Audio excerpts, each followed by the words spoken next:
Good morning, Kansas City. Welcome to Uncanceled on KCMO Talk Radio 95.7 FM. I'm Kevin Keatsman in for the next hour, and I can promise you I don't have enough time to get to everything today. We are stacked with tasty topics over the next hour. I'm very excited about 2 or 3 of them, and they're local in nature, including in 30 minutes. A little story I found at Tony'sKansasCity.com about a young man named Luis Diaz Inestroza, who's an illegal alien from Honduras living in Kansas City, who gained a certain amount of fame in 2019 on a Netflix documentary. And you won't believe this story. He wants to go home. All right, very good. We'll have all that for you coming up in about 30 minutes. Also, Greg Gutfeld is going to be on the Jimmy Fallon Tonight Show tonight. I find that interesting. Garner's in for Mark today. We'll talk with Garner a little bit at the end of the show on some topics that I think are suited for him. When I bring up Chiefs, we probably won't talk as much football, but we may talk some food at the end of the show as it pertains to the Chiefs, because they had a chow down in St. Joe yesterday after having to go indoors because of rain. But we start today with a story out of Lawrence and the University of Kansas. And the headline for me here, if I sit down and I say I'm going to do the show today, what is the lead topic? The lead topic here is I'm going to use KU as an example, but the lead topic is how liberals run a business. Because we know how they run the government. We know all too well how liberals run the government, right? It's tax and spend, borrow, get in debt, tax some more, spend some more, borrow some more, and just keep coming. It goes, the cycle. Round and round the wheel we go. The receipts never come due. The Republicans come in and they try to clean it up, and then they scream bloody murder. The Doge has been created, and the IRS has cut jobs, and this lady over here has been working for the government for 27 years, and she's out of a job because they're cutting back. Well, guess what's happening at the University of Kansas? If there were ever a school anywhere near here in the red states of America that operates as a liberal institution, it's the University of Kansas. At every level of everything they do, they're liberals to their core. It was pretty big news a couple of weeks ago when Doug Girard, the chancellor of the University of Kansas, sent the memo out that says, we will comply with everything Donald Trump is saying. There will be no more DEI. There are no pronouns on your letterhead. Get them off your business cards. We're changing everything. They're complying. Why?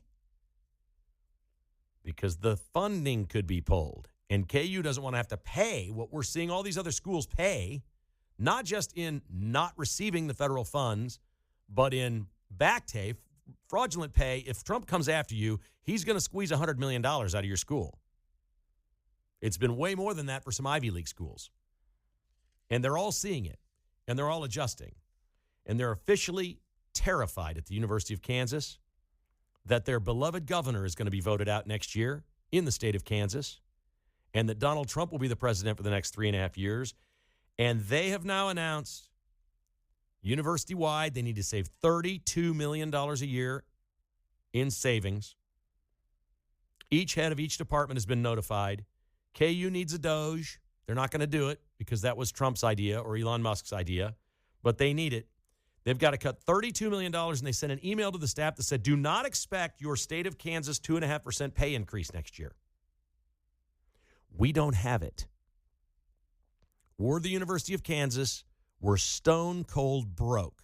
We've been on a drunken sailor ride, spending taxpayer money like never before, and it's drying up. They list in order of reasons why, all under the heading of external factors.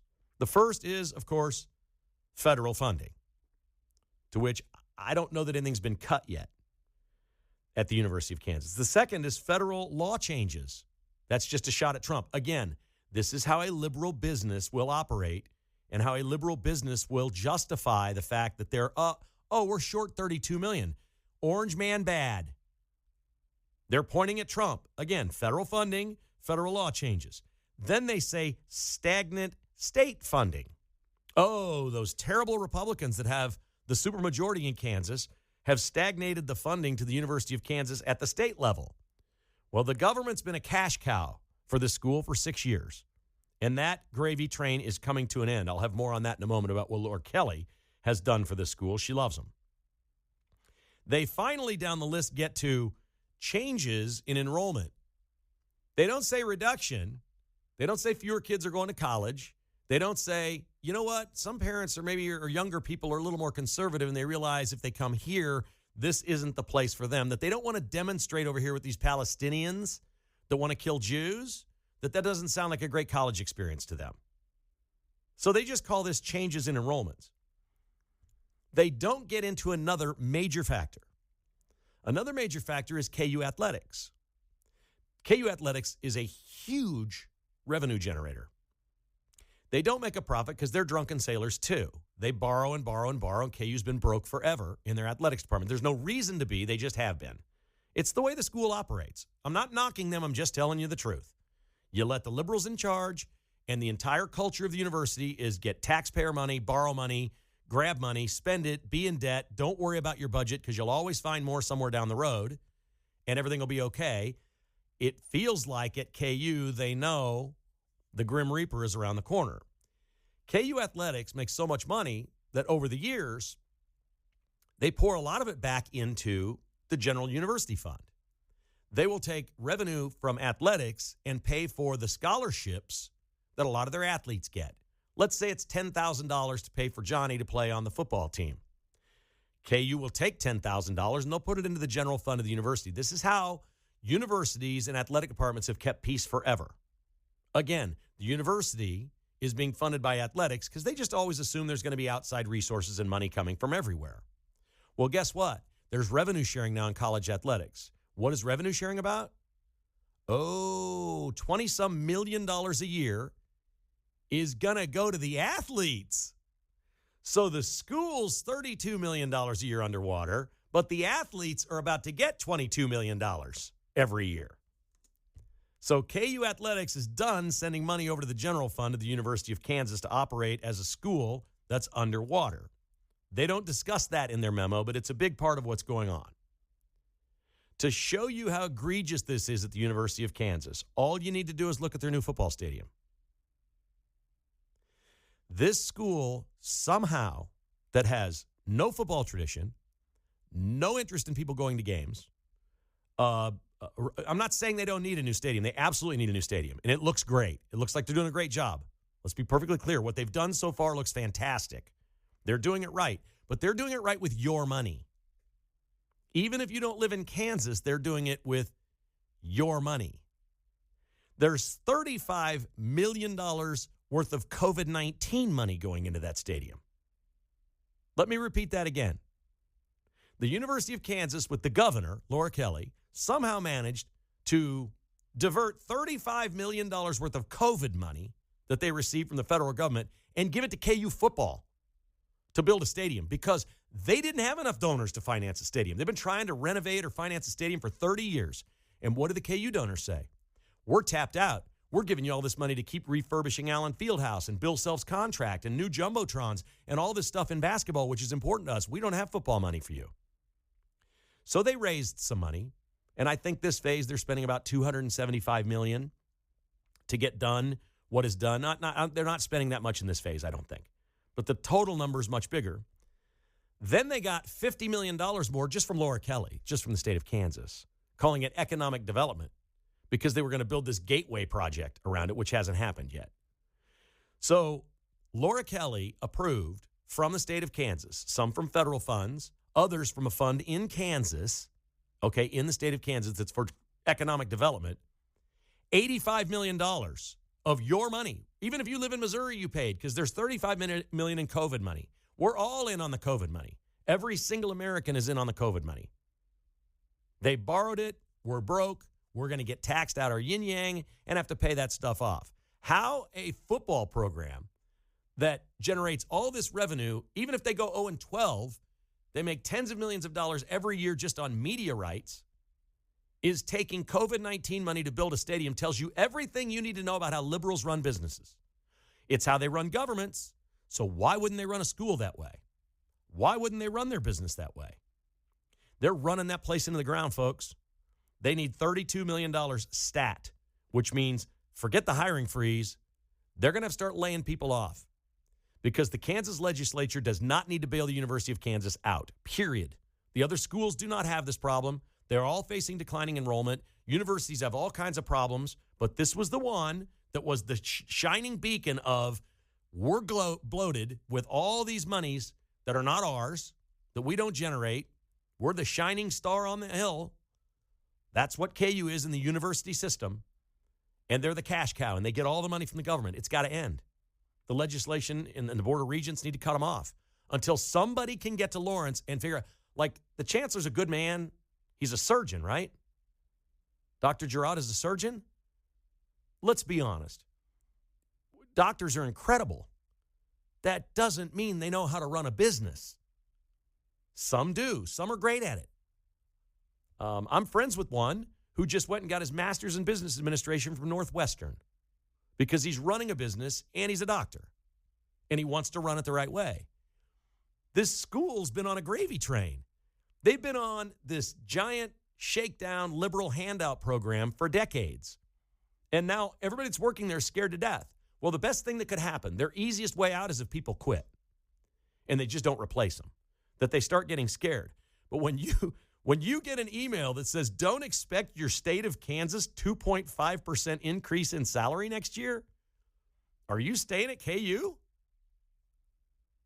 Honestly, not everybody that works there is officially a state employee. Some work under you would think that they are, and they have some benefits from the state of Kansas, but they're not guaranteed as a government employee, the 2.5%. So the university's targeted those people that don't fit into that category and said, yeah, probably not you. There'll be no increase for you. This is a time to stand firm in Kansas. You just gave them $85 million for a football stadium. And they're $32 million light every year in their university budget. Make them find it. Make them find it. It's there. It's not like the revenue isn't there. It's not the revenue. It's the net income. It's the way they operate. Make them find it. Until somebody stands up to the University of Kansas, they will never get this right. They're going to keep stealing taxpayers' dollars and frittering it down the Kansas River. After having a couple of pops at Johnny's, they're going to go out back by the railroad tracks. Let's just pee this money away in the river. Woo! It's kind of what they do, man. It's kind of what they do. And do I feel bad for the people that work there that aren't going to get their raise? No. Go find another school. No, we've all been in that spot. Everybody's been in a spot where you don't get a raise and like it. If you can do better, if you can find a better job and make more money, go find a better job and make more money. You'd be helping them out. And maybe that's what this is. But what Kansas needs, the University of Kansas, and maybe all liberal businesses, of everything that they've criticized so far, where they've gotten it most wrong in the first 6 months of Trump is criticizing Doge. Every liberal business everywhere needs Doge. Look around.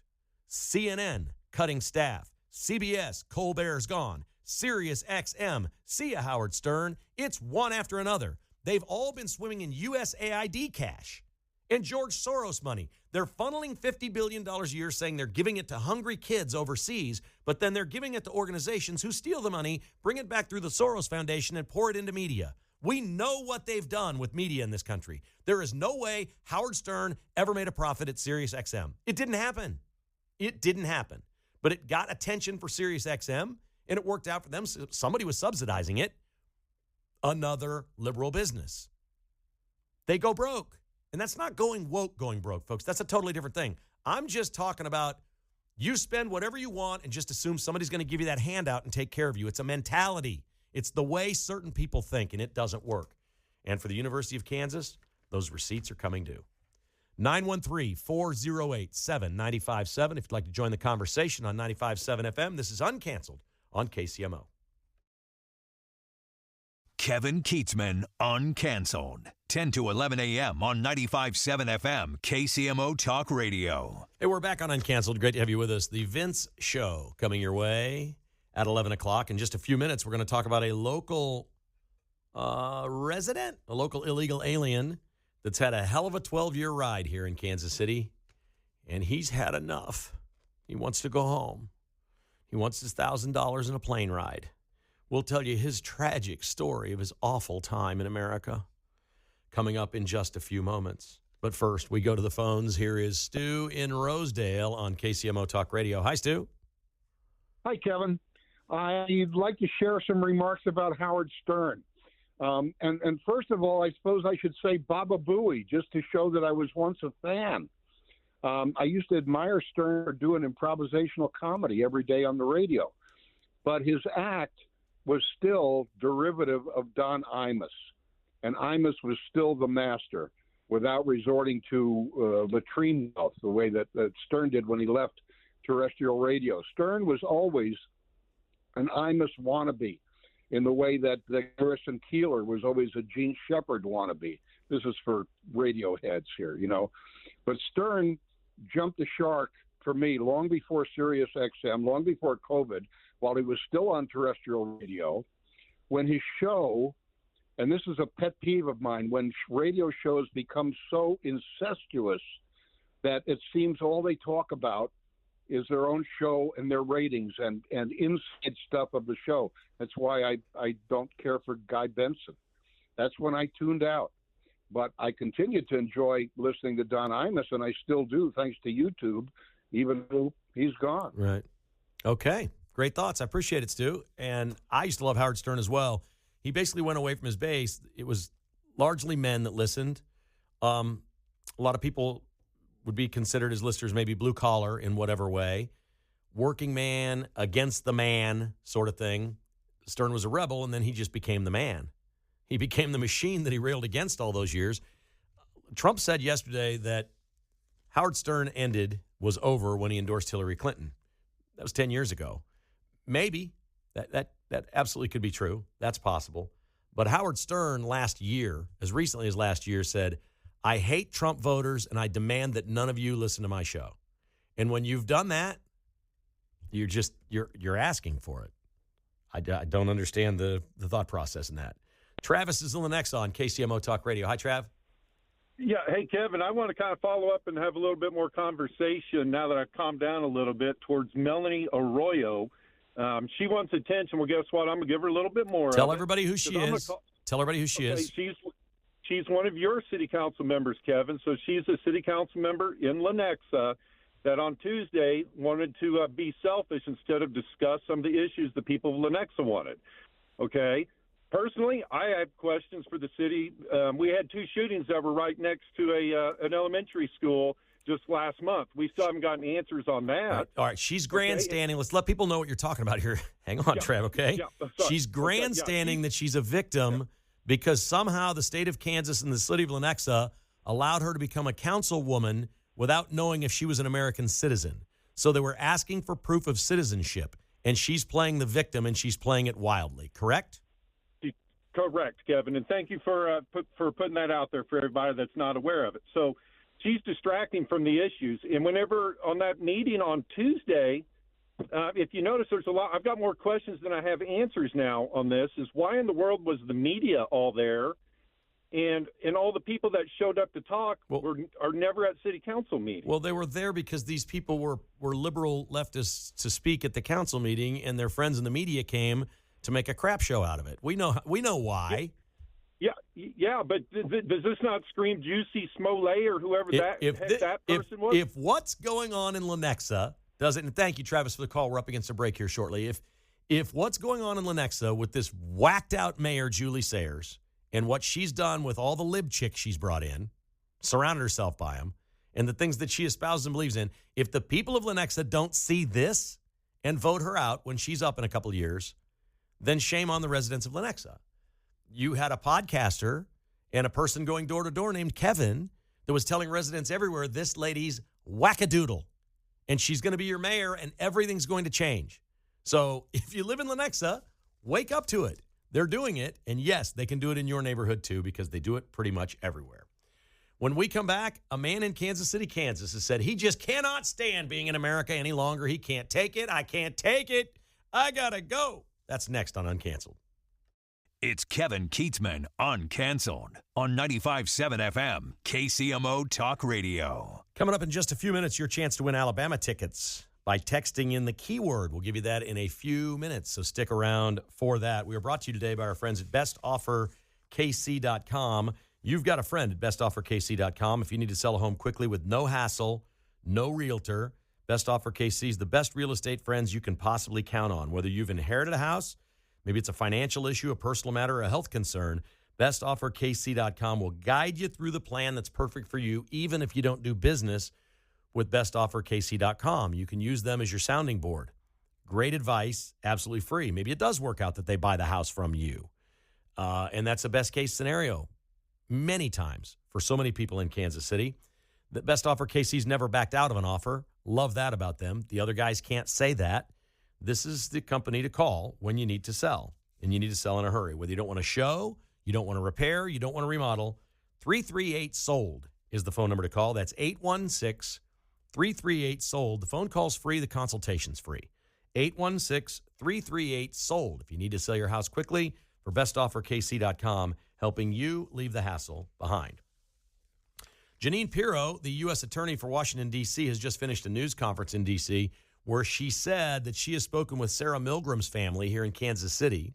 Sarah Milgram, the young lady that was gunned down outside the Jewish Museum a couple of months ago for no reason at all other than it was a hate crime.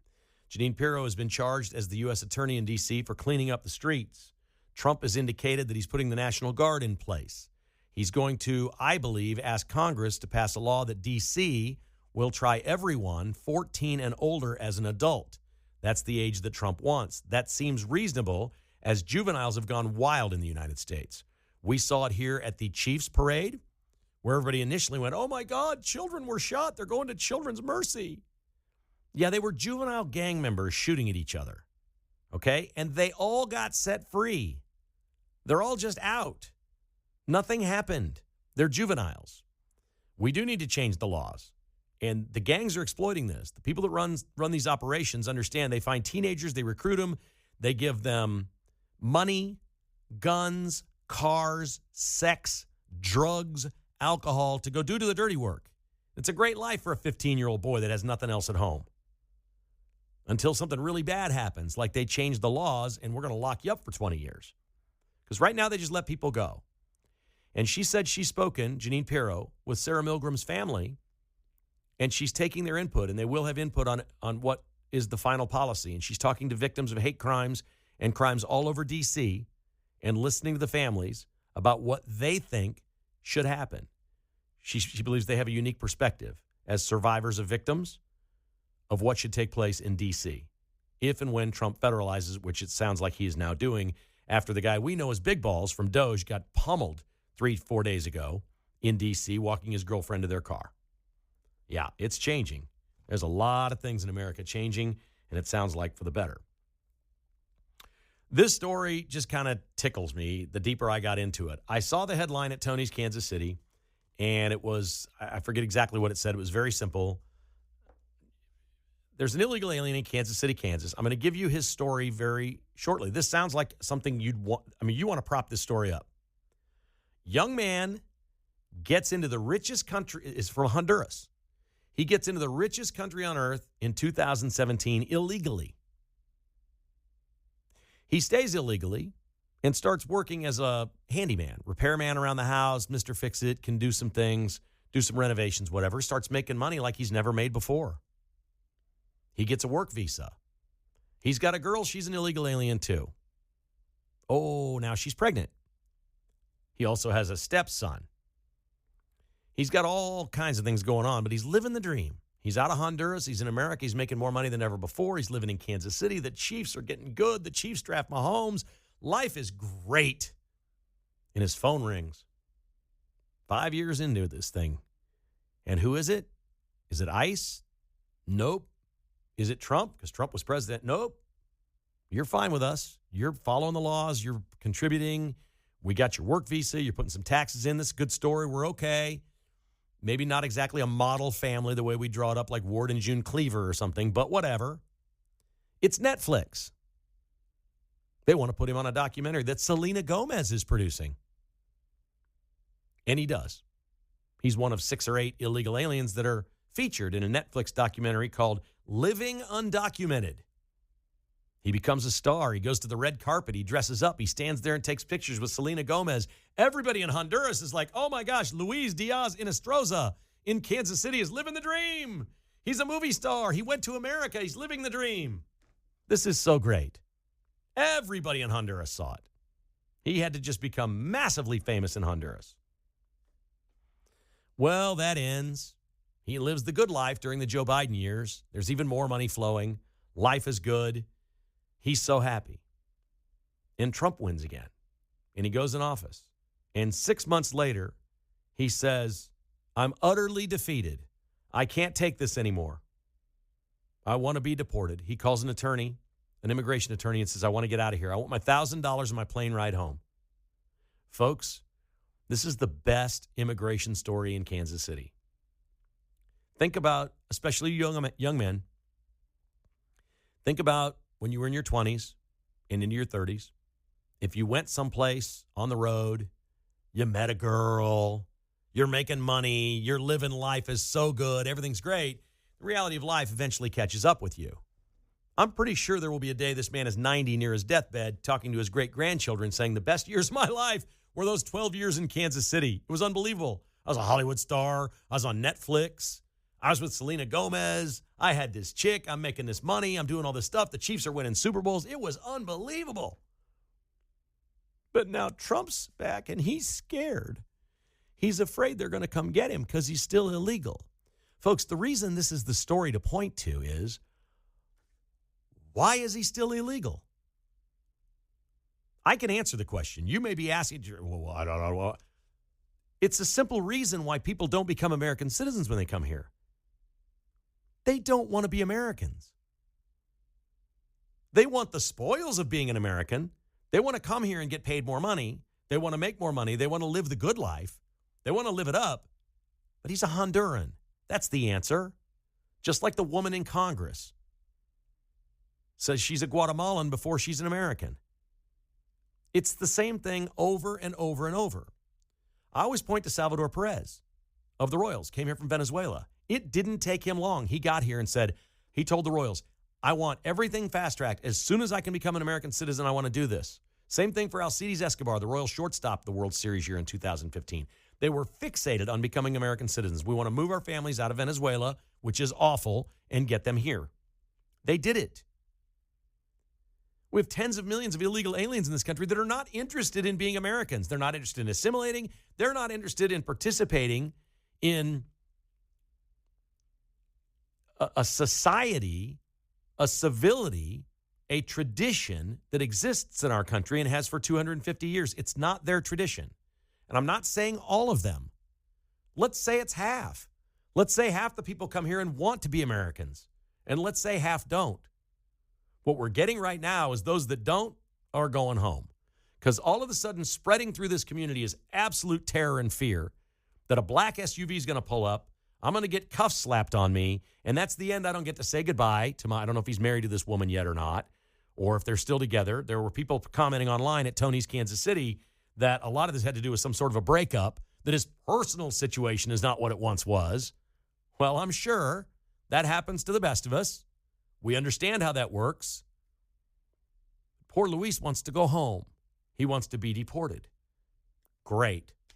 Our government wastes a lot of money, but I'm happy to give this guy $1,000 and a plane ride home. You never wanted to be a citizen. You came here and got on Netflix and were on the red carpet with Selena Gomez and still didn't want to become an American. Nobody reports these stories. The Kansas City Star writes these stories like they're just giant sob stories. Oh, this guy did everything right, except the only thing he ever did wrong was he came illegally. He doesn't want to be here. He's asking to go home. Give me my money and my flight. I want to go. Why does he want to go? He doesn't want to go because he loves it here.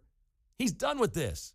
He squeezed every ounce of juice out of this orange for 12 years. There's nothing left. He lived the good life. He lived the best years of his life. He may never replicate those in Honduras. Hell, I don't know. He may go home and be so famous from being on Netflix that he's a celebrity there and makes a pile in Honduras. Good for him. I wish him the best. And I'm not saying we should go arrest him, round him up, and send him home. That's not my purpose here at all. The purpose of the discussion is when we talk about self-deportation, this is what's happening with so many illegal aliens in America that are self-deporting.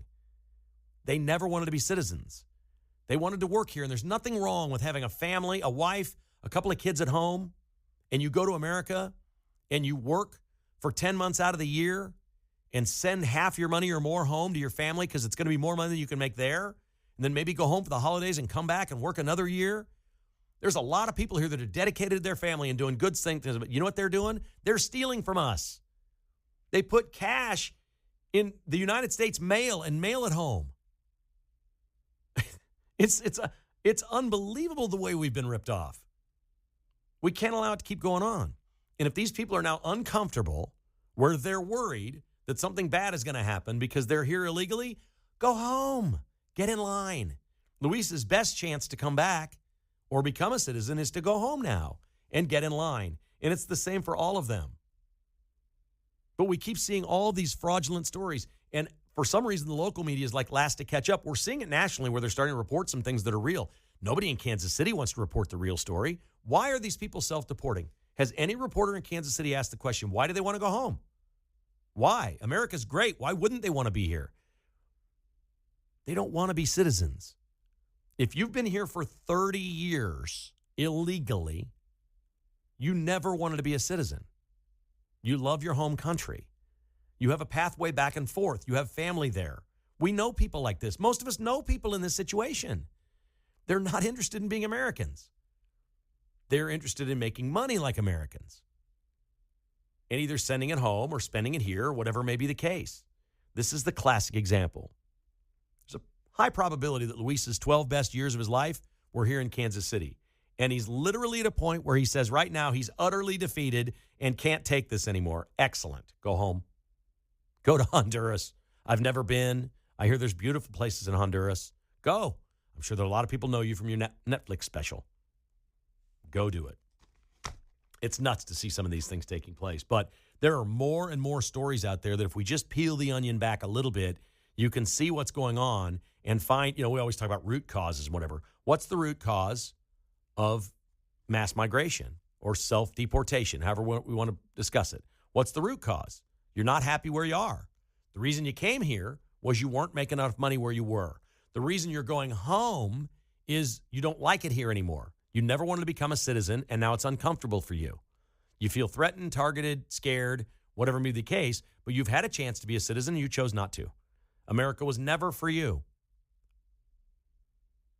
My ancestors, I'm not saying they're better than any of these people or whatever. All I know is they got off a boat on the East Coast and immediately wanted to be an American citizen and forget the hell about Germany and everything about it.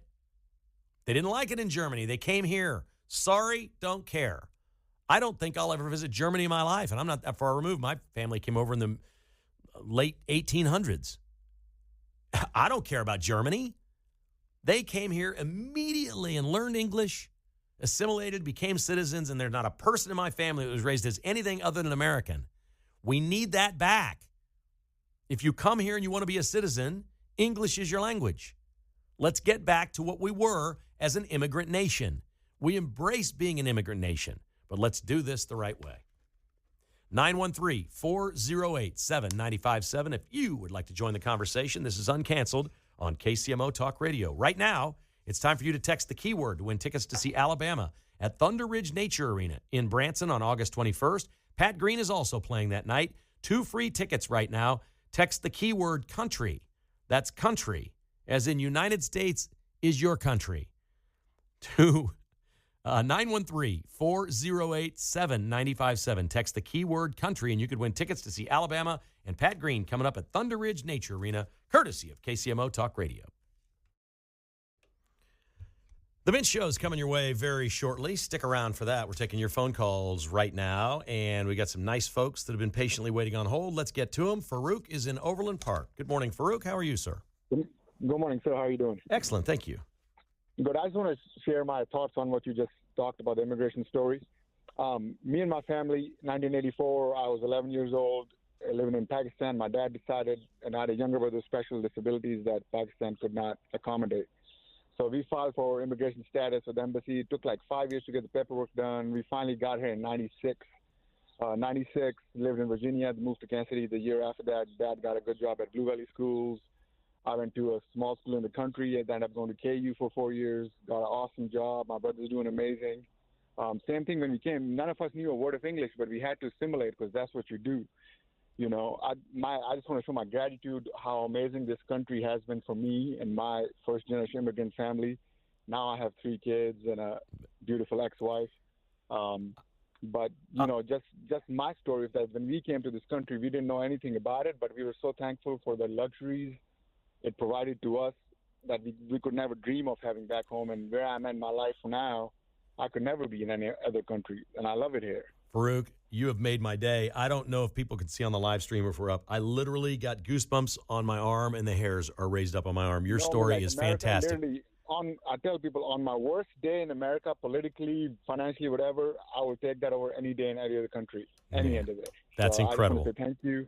I love you guys, and I love your radio station. And God bless America. I love you, buddy. Fellow citizens, we're on it, and all the best to you and your family. Thank you for sharing your incredible story. That's great. Congratulations to all of you. Okay. Thank you, sir. That's just fantastic. They did better faster than my family did. I can tell you that right now. There was no college. My German ancestors came to Kansas and tried to grow potatoes. It didn't work out very well. I don't know that you can really grow potatoes in Kansas. I could be wrong on that, but it doesn't seem to work out very well that way. Here is Ed in Lee's Summit on KCMO Talk Radio. Hi, Ed. Hey, Kevin. How are you? I'm a first-time listener, and I just am so impressed and so excited by the way you bring these stories out. I wanted to make a couple comments if I could. Sure. First one, I just love that Pakistani gentleman who called in just Unbelievable. now. That's great. Unbelievable. Yeah.